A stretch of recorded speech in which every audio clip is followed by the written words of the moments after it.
So basic electric circuit, the mesh current method solved problem 2. So in the circuit shown, find IL by mesh analysis. So this IL we need to find using the mesh analysis method. Solution: consider the mesh basis matrix equation and find the parameters. So the parameter R11, which is the self resistance of loop 1 or mesh 1. So in loop 1 is 3 ohm, 3 ohm and 3 ohm. So 3 plus 3 plus 3, it is 9. R22, add all the resistances in loop 2. So 3 plus 5 plus 1, which is 9. And R33, self resistance of loop 3. So 3 plus 5 plus 1, which is 9. So these three are the self resistances of the given problem. And the mutual resistances R12, resistance common between loop 1 and loop 2. So loop 1 and loop 2, the resistance is 3 ohm resistance, and we need to see the current direction. So if you see, this I1 is coming in this way and I2 is opposing that. So current directions are different, opposite. So we need to put -3. And second, R13 and 31. So 1 and 3 and 3, 1. So here also the current direction is opposite. So -3. And R2 and 3. So I2 is coming this way, I3 is opposing that. So -5. So these are the mutual resistances. So now we are going to write the voltage matrix. So the first loop, the voltage value will be +4.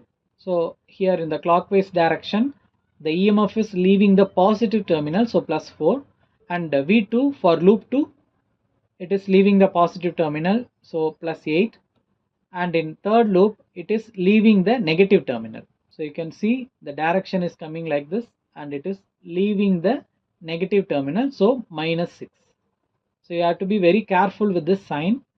So if the EMF is leaving the positive terminal, then we need to put plus, and if the EMF is leaving the negative terminal, then we need to put minus. So now substitute the above terms in the matrix equation. So the mesh equations will be like this. We can solve directly and find the mesh current I1, I2 and I3. But for mesh analysis, we need to solve using the Cramer's rule. But in this problem, they asked to find the current IL. So the current IL is nothing but, here the current I2 is flowing here and I3 is opposing that current.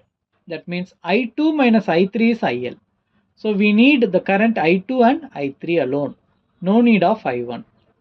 So we are going to find I2 and I3.